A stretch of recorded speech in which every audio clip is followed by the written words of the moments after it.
पिता की चार सीख। एक बार की बात है, एक गांव में एक शाहूकार रहता था, जिसके बदौलत उसके पास धन संपत्ति किसी भी चीज की कोई भी कमी नहीं थी। लेकिन एक बात उसे खाई जा रही थी कि मेरे मरने के बाद मेरा बेटा अपना जीवन कैसे संभालेगा, क्योंकि उसका बेटा दिमाग से बिल्कुल नासमझ था।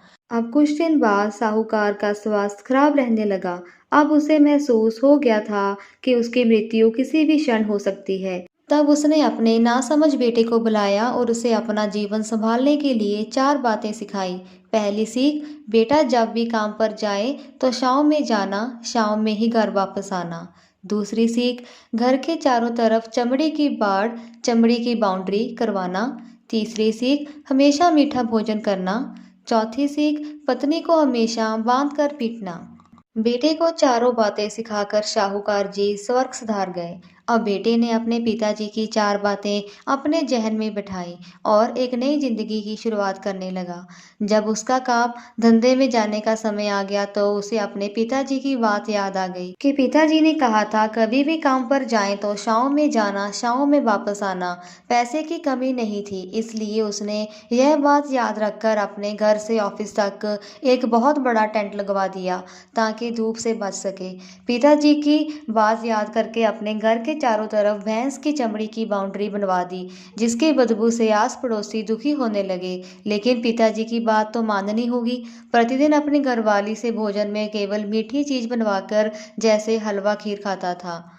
एक दिन उसकी पत्नी ने अनजाने में कोई गलती कर दी तो पत्नी पर उसका गुस्सा इतना भड़का कि वह उसे मारने पर उतारू हो गया। लेकिन फिर उसको अपने पिताजी की बात याद आई, पत्नी को हमेशा बांध कर पीटना। यह बात याद कर कर उसने अपनी पत्नी को रस्सी से बांध दिया और जैसे ही उसे पीटने के लिए लाठी उठाई, पत्नी ने गुस्से में कहा, रुक जा नासमझ, अब मैं बताती हूँ तुम्हारे पिताजी की चार बातों का सही अर्थ क्या है। तब उसकी पत्नी उसके पिता की चारों बातों के सही अर्थ समझाना शुरू करती है। पहली बात, काम पर शाम में जाना और शाम में ही आना। इसका अर्थ है प्रतिदिन काम पर सूर्योदय होने से पहले जाना, सूर्यास्त होने के बाद घर वापस आना, ताकि अपने काम में इतने व्यस्त हो जाओ कि बाहरी दुनिया के मोह माया से दूर रह सको। लेकिन तुमने तो घर से ऑफिस तक टेंट लगवा दिया ताकि तुम धूप से बच सको। क्या ये उद्देश्य था तुम्हारे पिताजी का? दूसरी बात, घर के चारों तरफ चमड़ी की बाउंड्री करवाना। इसका मतलब है कि अपने घर की सुरक्षा के लिए कुत्ता या बिल्ली पालना ताकि चोरों से सुरक्षित रहा जा सके। लेकिन तुमने तो घर की चारों तरफ भैंस की चमड़ी लगवा दी, जो कि अर्थहीन है।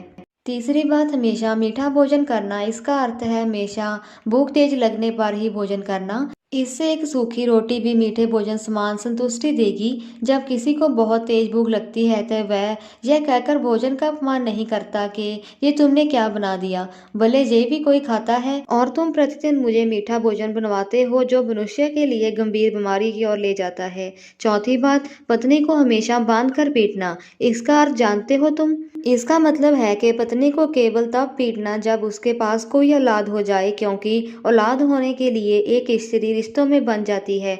जब तक किसी स्त्री की औलाद नहीं है तब तक वह स्वतंत्र है।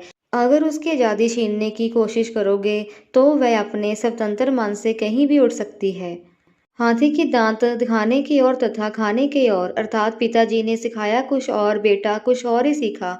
इसकी पत्नी इतने दिनों से मौन इसलिए थी क्योंकि वह पति को नासमझ दिमाग को भली भांति जानती थी। इसलिए उसने अपने पति को उसके हाल पर छोड़ दिया, करने दो जो करता है। लेकिन नौबत जब सच में उसके ऊपर आ गई तो वह भड़क कर उठी और उसने अपनी चुप्पी तोड़नी पड़ी। तो दोस्तों, आपको ये कहानी कैसी लगी कमेंट बॉक्स में लिखकर जरूर बताना और इस वीडियो को ज़्यादा से ज़्यादा सबके साथ शेयर करना मत भूलना और इस चैनल को भी सब्सक्राइब जरूर करना। धन्यवाद।